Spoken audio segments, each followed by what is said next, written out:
¿Qué tal, amigos? Muy buenas noches. Pasaron las elecciones vascas y gallegas, pero seguimos igual de bloqueados en la política nacional. A pesar del batacazo en estas dos comunidades, Pedro Sánchez no ceja. Y es más, ha lanzado un órdago a sus críticos.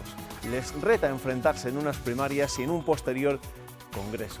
Se avecina una semana muy complicada en el seno de un partido que acumula derrota tras derrota, pero donde los más críticos con el secretario general son incapaces de presentarle hasta el momento una alternativa seria. Pedro Sánchez asume su parte de responsabilidad por la debacle en País Vasco y Galicia, pero también achaca el resultado a la división en las filas del PSOE entre los que quieren intentar un gobierno alternativo y los que no. Ha llegado la hora de que planteemos ese debate al órgano que corresponde, que no es otro que a la militancia a través de un congreso del Partido Socialista Obrero Español. Y desafía a los críticos. Aquellos compañeros o compañeras que consideren que tienen un proyecto mejor que ofrecer a la organización y en consecuencia al país, den un paso al frente. Insiste en buscar apoyos para formar gobierno, incluso entre los nacionalistas. Voy a hablar con todas las fuerzas políticas. Propone primarias para el 23 y 24 de octubre, pero esa fecha la tienen que aprobar este sábado los 250 miembros del Comité Federal, lo que Sánchez da por hecho. Lo que es muy importante es que el Partido Socialista tenga una única voz, no lo que ha ocurrido hasta ahora. De momento siguen las voces críticas, especialmente entre los afines a Susana Díaz desde Madrid. El partido debe hacer hoy una autocrítica y no poner paños calientes. Y también desde Sevilla. No es el momento de celebrar el Congreso, sino de asumir responsabilidades políticas. Sánchez no cuenta con el apoyo de 6 de los 7 presidentes autonómicos del PSOE. Solo la balear Francina Armengol respalda los planes del secretario general. Entre los que sí siguen siendo fieles a Pedro Sánchez se encuentra el secretario general del PSOE en Castilla y León. En una entrevista a Onda Cero, Luis Tudanca reconocía que el PSOE está en una encrucijada y defendía la honestidad de Sánchez al reconocerlo públicamente y proponer que hable de nuevo la militancia. Es que la está asumiendo, es que está poniendo su futuro, su proyecto, su liderazgo en manos de los militantes. Y los militantes juzgarán la responsabilidad o no que tiene el secretario general y quienes se presenten a esa candidatura. Y decidirán si Pedro Sánchez tiene que seguir o tiene que irse a su casa. No han faltado las alusiones a Pedro Sánchez en la reunión del Comité Ejecutivo Nacional del Partido Popular, una cita en la que los aplausos y los abrazos se los ha llevado sobre todo Alberto Núñez Feijóo y en menor medida Alfonso Alonso, y donde Rajoy ha vuelto a insistir en que mantiene su oferta de gran coalición al líder del PSOE como mejor salida para evitar unas terceras elecciones. Era el más esperado, tanto fuera como dentro.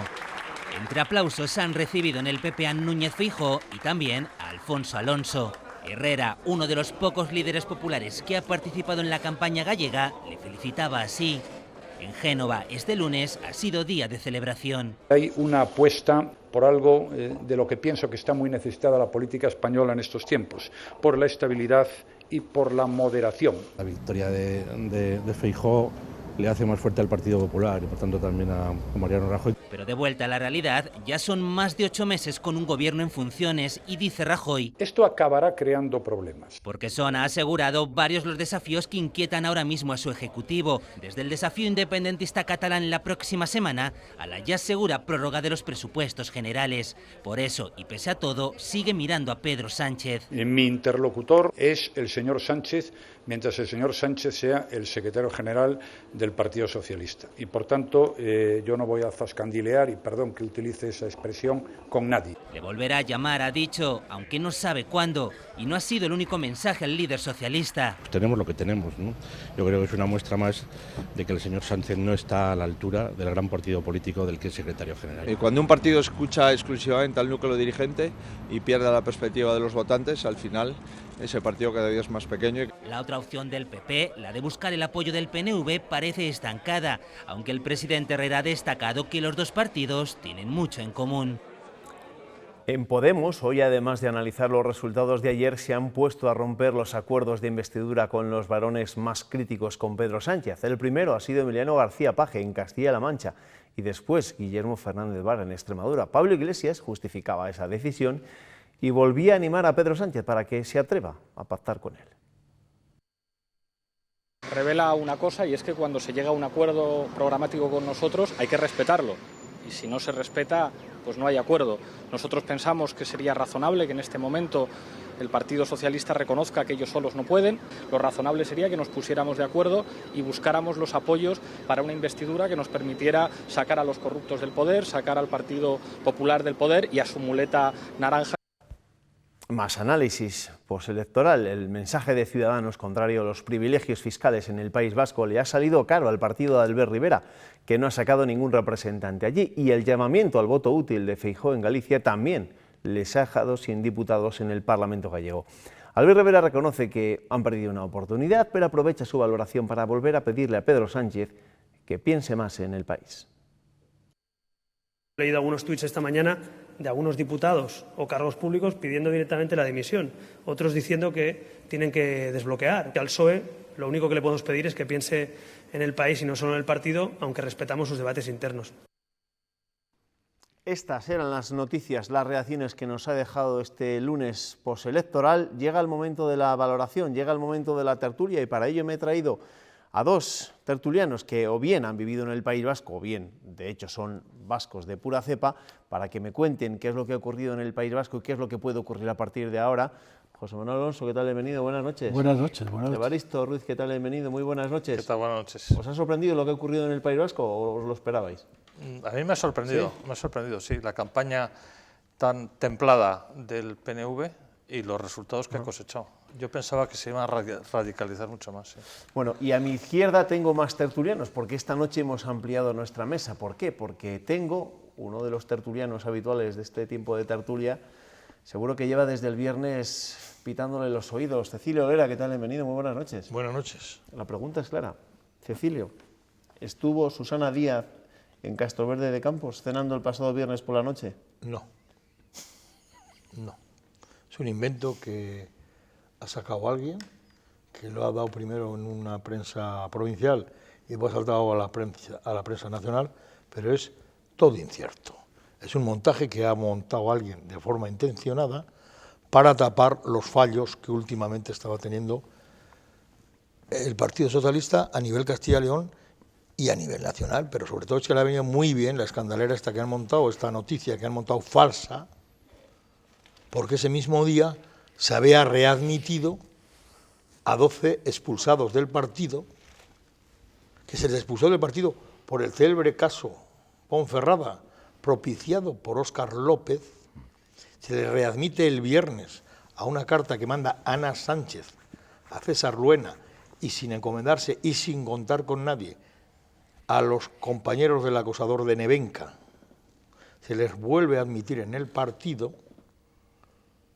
Y claro, esa noticia, que era noticia mala a nivel nacional para el PSOE, había que taparla con otra noticia más gorda. Bueno, luego incidimos en este asunto porque ha dado mucho de sí, la verdad, pero déjame que presente a Ernesto Escapa. Ernesto, ¿qué tal? Buenas noches. Buenas noches. Vas a leerme la prensa de forma rápida porque tenemos mucha tela que cortar, e imagino que muchos de los titulares hacen referencia a lo que ha ocurrido hoy también en esa reunión del Partido Socialista y ese órdago que ha lanzado Sánchez a sus críticos, ¿no? Hay noticias muy importantes también porque ha habido la detención de un yihadista que tiene... Bueno, empezamos con el Diario de Ávila, que destaca en su primera: Sánchez reta a los críticos a verse las caras en un congreso con primarias. Reaccionó ante la presión de los varones con la propuesta de un congreso federal en diciembre y les lanzó el guante para competir en las primarias que tendrían lugar y que defiendan la abstención a favor del PP. Diario La Razón: Herrera asegura que Sánchez no está a la altura de un gran partido como el PSOE. El norte de Castilla, el primer yihadista detenido en Valladolid se radicalizó con propaganda por internet. Diario de Valladolid, El Mundo: Alí rezaba y navegaba por internet, pero me ha sorprendido que sea del Daesh. Son declaraciones de un compañero de piso en la calle Arca Real del barrio de Las Delicias. Y Diario ABC también abre las páginas de Castilla y León con este mismo asunto: un yihadista detenido en Valladolid, radicalizado y muy peligroso. Diario de Burgos destaca en su primera que la deuda del consorcio por el desvío del tren ha llegado un momento en que los bancos amenazan con incluir al consistorio como moroso y declaran vencidos los préstamos y anuncian acciones judiciales a partir del día 2 de octubre.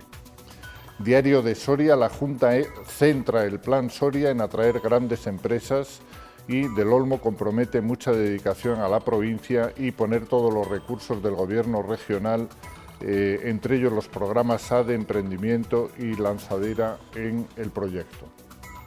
Diario La Razón, el gobierno Herrera pondrá en marcha en octubre un plan de dinamización en Soria con el objetivo de fijar población.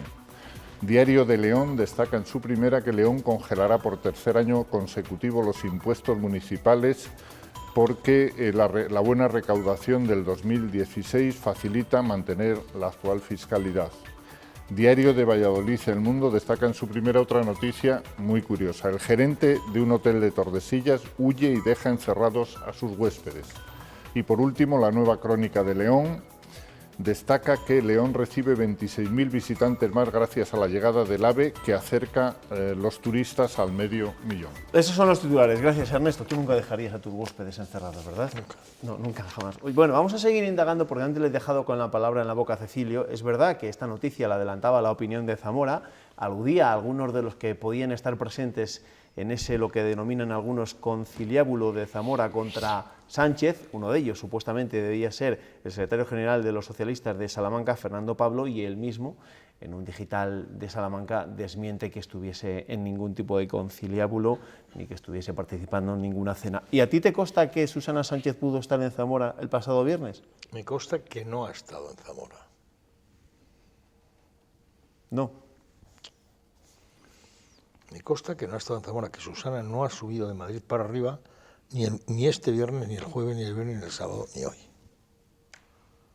Que esto es un invento que le han urdido para tapar el escándalo de los 12 admitidos y de paso pues ya presentar como víctimas a Pedro contra la gente que dice que somos críticos. Oye, ¿vosotros cómo veis todo este episodio tan, no sé cómo denominarlo? Sí, ¿no estuvo en las elecciones gallegas apoyando al candidato del PSOE, del Partido Socialista Gallego? O sea, que igual a la vuelta dices que le digo vino yo, bien. eso se ha dicho, ¿no? Que a la vuelta se pudo quedar por Zamora. No, en Zamora, incierto. En mi casa, incierto. En restaurantes de la zona de Benavente, incierto. Y que no se la ha visto por Zamora. Es más, a la gente que tenía que hipotéticamente estar en la reunión, a los que nos denominan críticos, pues no, ninguno ha estado.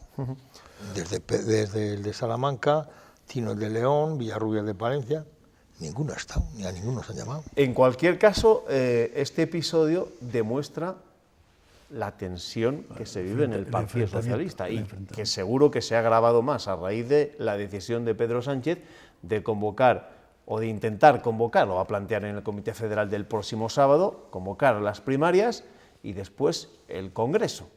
Las primarias el 23 de octubre, el Congreso ya en diciembre. Antes, supuestamente, de unas terceras elecciones, que veremos en qué termina todo esto. Esto va a soliviantar, o está soliviantando a muchos en el Partido Socialista. Pues sí. Yo creo que lo que están intentando es, ahora mismo la Ejecutiva Federal lo que está intentando es ganar tiempo. Ganar tiempo y está haciendo una utilización de la militancia a su favor. El Partido Socialista no solamente es un partido de militantes, porque el Partido Socialista es un partido de muy pocos militantes, no como el Partido Popular que tiene 700.000. El Partido Socialista posiblemente tenga ahora de militantes a 150.000 y que estemos con la cuota al día unos 100.000. Y lo que está buscando continuamente Pedro y sus adláteres, sus compañeros, secretario de organización o Óscar López, es decir, cada vez que le han apretado los que llaman varones, apegan o llaman a la militancia, que me quieren comer, que son muy malos, vamos a hacer primarias. Está haciendo una utilización torticera de la militancia de base. Y el Partido Socialista, más que la militancia, son los votantes, que hay 5 millones de votantes a los que hay que respetar. Oye, ¿vosotros qué opináis de este órdago que ha lanzado Pedro Sánchez a aquellos que le critican? ¿Es verdad que igual tienen que dar la cara y dejarse de criticar por lo bajini, por así decirlo? A ver, yo lo veo de la siguiente manera. Dímelo. Desde luego no comulgo para nada con la ideología de Pedro Sánchez. Se ha dicho eso para empezar. Pero, dicho eso, uno, Pedro Sánchez no puede hacer otra cosa, porque si permite un gobierno del PP, se carga al Partido Socialista. Y si pacta con Podemos, también se carga al Partido Socialista. Número dos, Pedro Sánchez lo único que ha dicho es: yo me presento a las primarias y las gano. Que hay otro que tiene un proyecto mejor, que se presente, pero que se presente, que dé la cara. Susana no da la cara, amaga, pero no da. Eso es así. Tercero, los que le critican el pacto con Podemos, que yo soy el primero, son los varones que gobiernan con Podemos en sus comunidades autónomas. Bueno, que gobernaban, porque esta tarde nos hemos enterado... Castilla-La Mancha acaba de fallar. Valencia, Extremadura. Baleares, Extremadura, Aragón. Quiero decir, me parece muy hipócrita que una persona que pacta con Podemos para gobernar su comunidad achaque a Pedro Sánchez que pacte con Podemos para gobernar el país. Un poco de coherencia, ¿o no? Claro. José Manuel. Sí, no, yo de todas maneras veo que hace falta necesariamente, se sea o no se sea del Partido Socialista, una auténtica reforma del partido. Porque es que, viendo la campaña que se ha celebrado en Euskadi, pues los de Podemos están soltando unos discursos que son los que hace 30 o 40 años soltaban los socialistas. Es decir, que se están llevando unos votos porque coincide la gente, la mayoría de los que escuchan esos mítines, con lo que ellos piensan. Es decir, yo creo que tiene que haber una reforma muy seria del Partido Socialista, pero es mi opinión. ¿Debería haber asumido otro tipo de responsabilidades Pedro Sánchez? No digo solo por lo de ayer, sino por otros resultados precisamente adversos que ha tenido el partido en los últimos tiempos. Si Pedro Sánchez tuviera sentido de Estado y tuviera aprecio por el país y por lo que está ocurriendo, debería haber dimitido. Pero no se le puede pedir a Pedro Sánchez lo que no estamos pidiendo a ningún otro candidato, que también podría haber dado un paso atrás para facilitar la gobernabilidad del país. ¿Hablas de Rajoy? Por ejemplo, ¿o no? En cualquier caso, ¿crees que algún solo él de tiene estos que hacer críticos sacrificios? se va a atrever a dar el paso, a plantarle cara? Si al final hay primarias, que todavía no sabemos cómo terminará el Comité Federal del sábado. Las primarias, de entrada, desde aquí lo digo, las tiene ganadas Pedro Sánchez. Las tiene ganadas Pedro Sánchez porque el último paso que ha hecho Pedro Sánchez, o la ejecutiva de Pedro Sánchez, ha sido la admisión de los 12 de Ponferrada, con lo cual ya tiene mayoría en la agrupación del Bierzo. Bueno, pero el Bierzo no creo que decida unos primarias en el conjunto del país. El Bierzo, más la de Rueda, más la de ¿Pero dónde Villamor están la de la mayor Vega? parte de los militantes del PSOE? ¿No están igual en Andalucía? Digo yo, no lo sé. Sí, hombre. Pero te voy a decir una cosa. Es muy fácil la utilización que se está haciendo. No es muy fácil, es muy torticera la utilización que se está haciendo de la militancia, porque realmente entre 100.000 somos los que vamos a votar a nuestros representantes en el próximo Congreso. Si con la política que está haciendo Pedro Sánchez de culpabilizar de todos los males del partido a los ajenos a él y de dar la voz a la militancia, que prácticamente no existe, Pues se está asegurando la permanencia en el partido, la permanencia en el Congreso. Cecilio, lo tenéis muy fácil, que la mitad más uno de la gestora se dimita, ya está, cae Pedro Sánchez, se nombra una gestora y se... ¿Sabes quién hizo eso? Aquí lo hizo muy bien Óscar López aquí, si son ellos expertos, si ellos son expertos, ¿cómo lo van a poner en marcha en Madrid? Ya lo puso. Todos esos varones y todos esos que critican a Pedro Sánchez, que me parece muy legítimo que lo hagan, que actúen, pero que no se queden en meras palabras.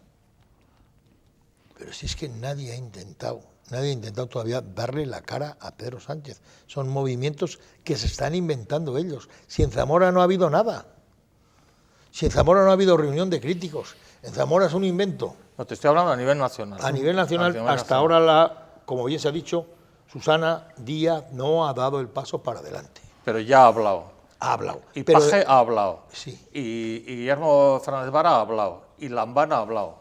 Hablan, pero no actúan. O sea, esos varones se van a atrever, por ejemplo, en el Comité Federal del sábado a pedir abiertamente vamos a abstenernos para permitir la gobernabilidad y desde la oposición vamos a reconstruir el partido. ¿Van a tener el valor de hacerlo? Posiblemente se lo pidan, pero es que hay un sector de gente que no estamos ni con lo que dicen los varones ni con los postulados de Pedro Sánchez. ¿Y en qué estás? Nosotros estamos en una idea renovadora del partido. Sí, pero ahora en concreto, ¿qué vais a hacer? Nosotros ahora, a ver si podemos plantar cara de cara al próximo Congreso, que lo vemos muy difícil porque no nos dejan ni reunirnos. Si antes de reunirnos ya nos sacan diciendo que estamos en reuniones falsas, ¿qué oportunidad tenemos nosotros?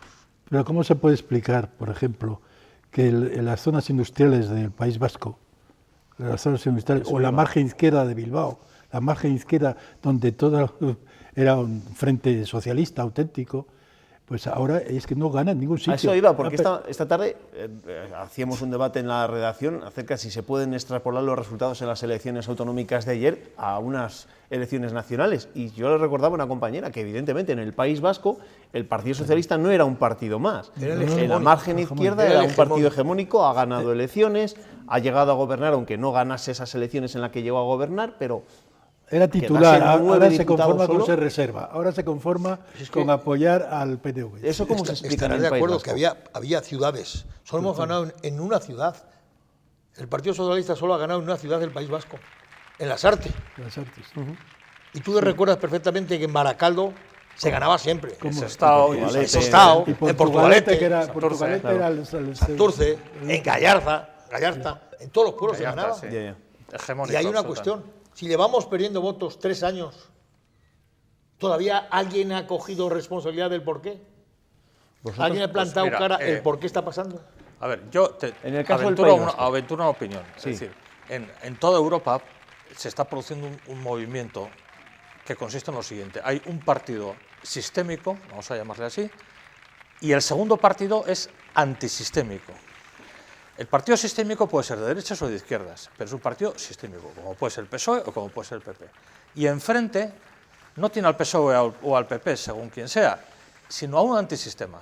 En Alemania a los de alternativa, a los de, ¿cómo se llaman?, los neonazis. En Grecia a los del Amanecer Dorado, en Inglaterra a los del Brexit, y en España Podemos. Entonces, solo hay sitio para un partido sistémico, o el PSOE o el PP. No caben los dos, porque enfrente van a tener a un antisistema, que en este caso es Podemos. Podemos ganó en las generales en todo el País Vasco. En las generales. Las autonómicas no. Se ha quedado en la mitad. En Galicia ganó, en Santiago ganó, en La Coruña ganó, en varias ciudades importantes. Y sin embargo en las autonómicas ha ganado el PP. ¿Por qué? Porque en las autonómicas te juegas el cocido y ahí no te andas con bobadas. El voto útil. Claro, el voto útil, exactamente. Es el voto útil. Esa es mi visión. Perdona, Cecilio, ¿qué querías decir? Pero alguien ha hecho un análisis del porqué desde las filas socialistas, del porqué de esta pérdida de votos. Porque le ha ganado la oposición el PP. La culpa de lo que está pasando en el PSOE no es de Pedro Sánchez, es de Zapatero, de Rubalcaba, y si me apuras, pero desde ahí para acá. Pero claro. Es que este secretario general ha tenido 2 elecciones generales. Que cada vez sacan menos votos. Unas municipales, que fue un desastre. Lo que pasa es que cogimos poder gracias a Podemos, porque en las municipales perdimos mucho. Lo que pasa es que cogimos alcaldías y se tapó con aquello. Perdimos en las municipales, perdimos en las generales, en las segundas generales, y ahora hemos perdido en Galicia y en el País Vasco. Pero en el País Vasco, de forma estrepitosa, sí pensamos que era el partido hegemónico el año 85. Bueno, decía yo lo del País Vasco. No sé, quizá en otros tiempos, tampoco demasiado lejanos, con estos resultados, nos podíamos llegar a imaginar que el Partido Nacionalista Vasco se aventurase a un gobierno con EH Bildu, con la izquierda abertzale, por ejemplo. En unos tiempos, igual estoy pensando más en Ibarretxe, pero ahora, evidentemente, Urkullu ha centrado su mensaje en la moderación. Lo hablábamos antes de comenzar la tertulia. Yo le escuchaba en mítines en plena campaña y parecía un sacerdote en plena homilía. O sea, que te quiero decir que era bastante moderado, no precisamente era muy efusivo. Como decía San Ignacio, en tiempo de tribulación no hacer mudanza. ¿Qué ha cambiado en el PNV? Ese ha sido, el PNV ha cambiado muchísimo, ahora está en la época de la moderación. No se habla ya del Estado vasco, incluso Andoni Ortúzar, que es el cerebro ahora del partido, pues ha hablado de que eso del Estado vasco es cosa de Sabino Arana, era cosa de Sabino Arana.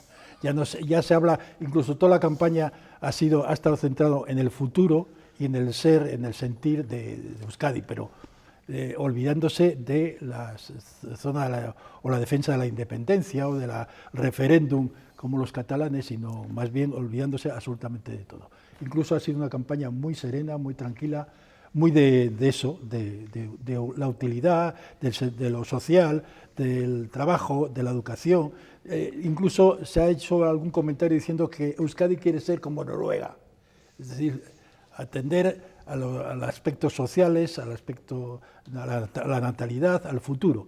Por eso y algunos resultados económicos que se dan en el País Vasco. Pero hay que perder en cuenta que el País Vasco tiene una economía superior al resto de la región. Pero bueno, a ver, os pregunto, vosotros que conocéis el paño, evidentemente los nacionalistas igual son como el Guadiana, ¿no? Que le viene la fiebre de cuando en cuando.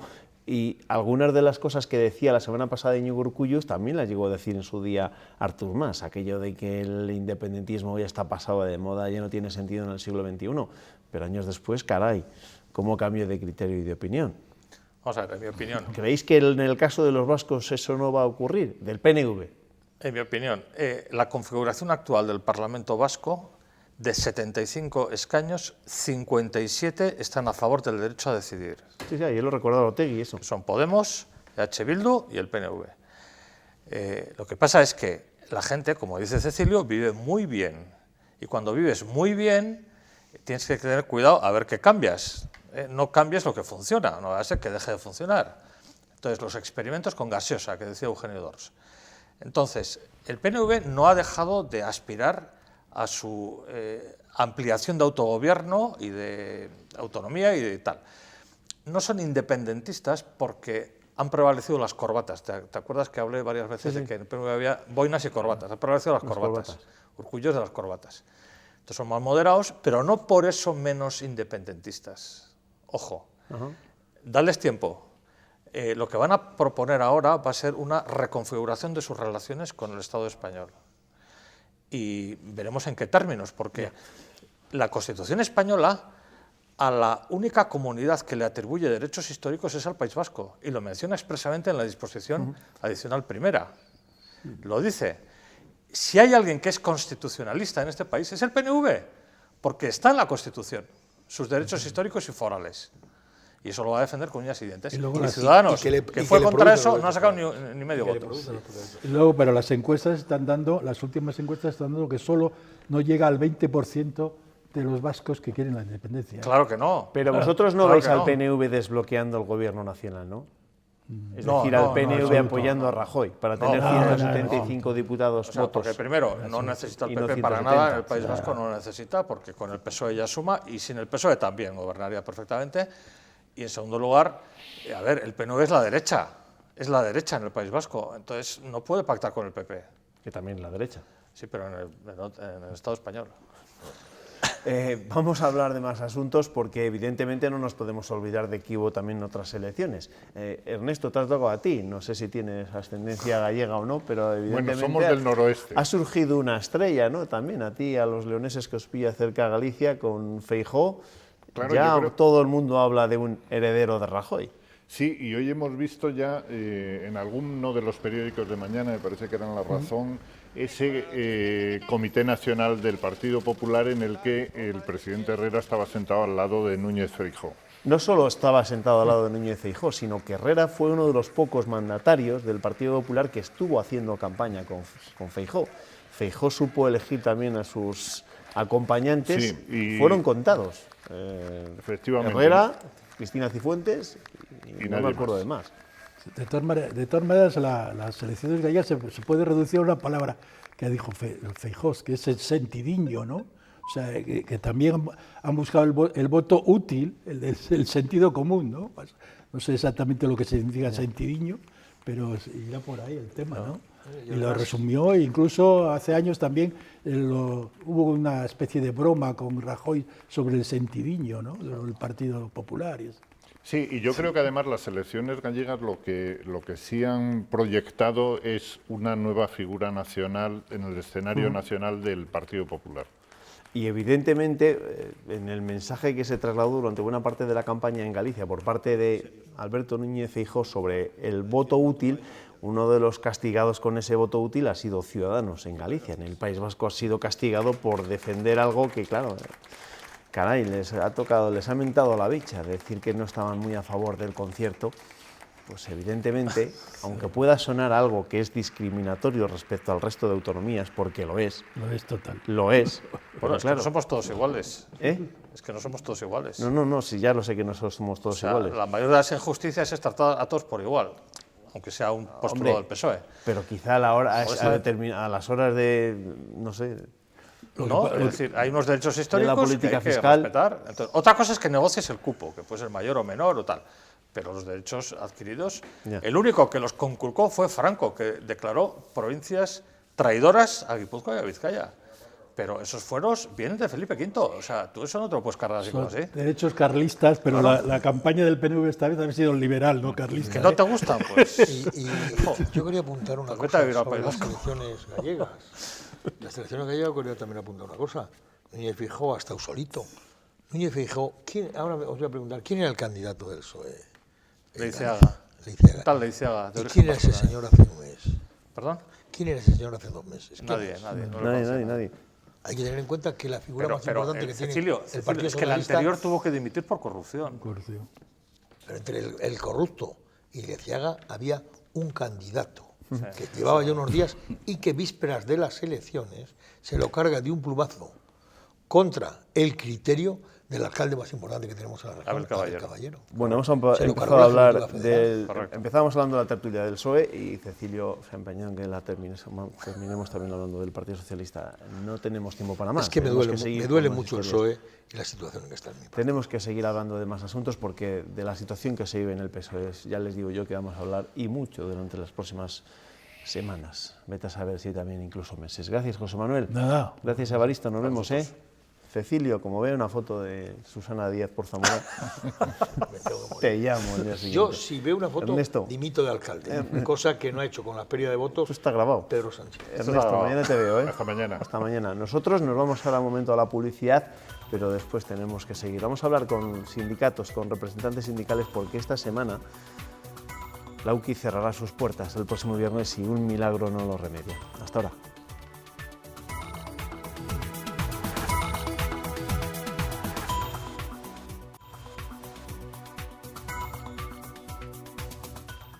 El próximo viernes está marcado en rojo, o mejor dicho, en negro, para los trabajadores de la fábrica de Lauki en Valladolid, porque ese día cerrará sus puertas. La Junta instó al diálogo a la empresa para prorrogar el periodo de negociaciones, pero las esperanzas se desvanecen por minutos. Entre tanto, los ganaderos afectados ya se buscan la vida en otras casas para poder vender su leche. Eduardo y Esteban siguen tirando del carro con una docena de vacas. Su honradez les ha hecho permanecer siempre fieles a los colores verde y blanco de Lauki. Nosotros llevábamos con esta empresa pues alrededor de 40 años, o sea, prácticamente toda la vida nuestra, toda nuestra vida. Y ahora de la noche a la mañana pues nos vemos, oye, vendidos y teniendo que buscar a ver quién nos puede recoger la poca producción que ahora hay. Producen poca cantidad, unos 350 litros al día. Tampoco es cuestión de tirarla, claro. Para ellos es su vida y saben que tienen que mover ficha para no morir en un tablero lleno de reyes lácteos. Estás a merced de ellos, de lo que te digan o de lo que quieran.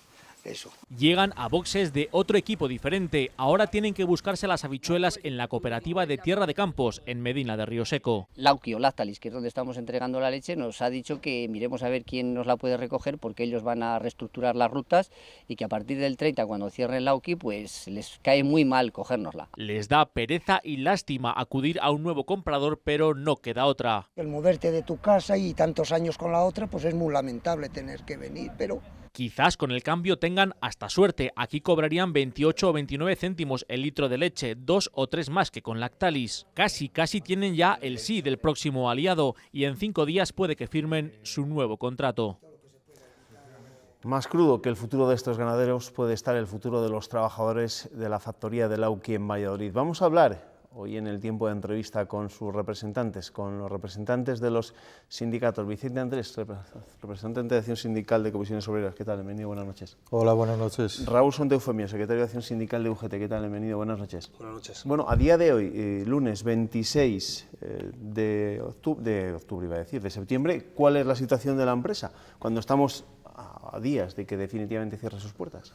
Bueno, estamos agotando los últimos días de esta primera fase, que se trataba de vender la fábrica en un plan social global que pactamos con la multinacional, pero estamos asistiendo a los últimos días, pero también de un gran fraude. La empresa no ha cumplido su compromiso de venta, ha sido un proceso basado en la mala fe y el engaño, y por lo tanto nosotros no damos por cerrado este conflicto, sino que es una etapa porque vamos a abrir otro conflicto. Estamos hablando de que los conflictos se pueden alargar mucho tiempo si no hay un acuerdo real, que no le hay en estos momentos. En estos momentos los trabajadores, ¿cómo se encuentran? a 5 días de que cierre la factoría.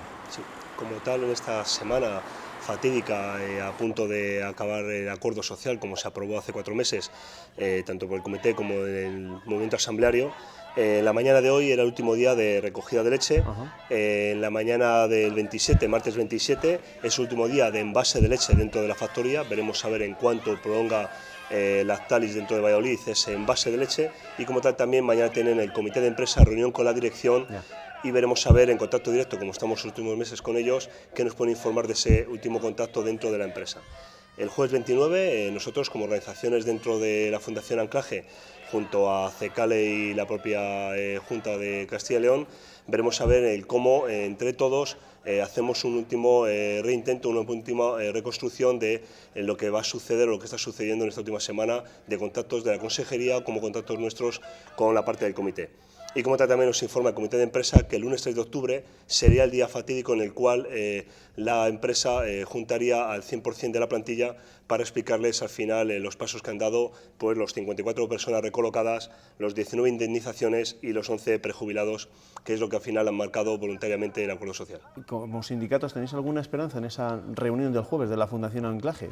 Bueno, en principio todo apunta a que va a ser el cierre definitivo de este ciclo, ¿no? Ya nos han anunciado esta mañana incluso que hay alguna que va disminuyendo el número de empresas que teóricamente están vivas, interesadas en la adquisición.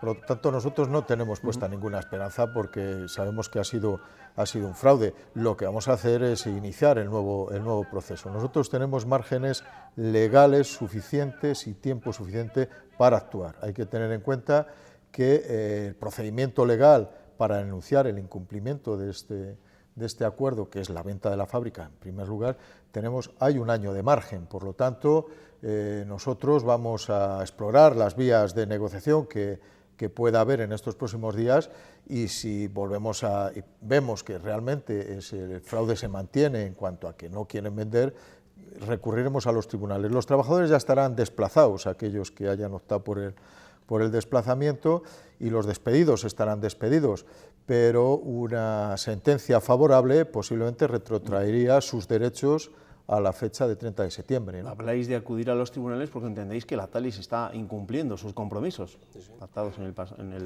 pacto social. Está claro que el artículo objetivo principal del cuaderno de venta, tanto por UGT como comisiones, vemos claramente que ha sido mal intencionado, mal usado, porque al final Lactalis ha estado de brazos caídos ante de verdad una posible venta o de verdad el facilitar una venta de los terrenos y de la actividad empresarial en Valladolid. Entonces, como tal, volvemos a reiterar en el que tanto UGT como comisiones ahora mismo nos van a encontrar de enfrente, nos han encontrado de enfrente esos 4 meses, y no todo acaba el día 30. Literalmente podemos judicializar, y como así y tal también hemos cerciorado con el Centro de Trabajo todos los pesquisas y todos los pasos que se pueden llegar a contratar con el tema de judicializar esa venta, y como tal también, si el día 30, que parece ser que nos comentan desde Consejería de Agricultura que se quieren volver a sentar para ver un cuaderno de venta real, si no recogen una sola propuesta de la parte social y creemos que no va a ser así, nos van a encontrar de enfrente para largo tiempo, porque al final, aunque se judicialice y estemos mucho tiempo esperando que un juez diga algo, UGT y comisiones seguiremos adelante,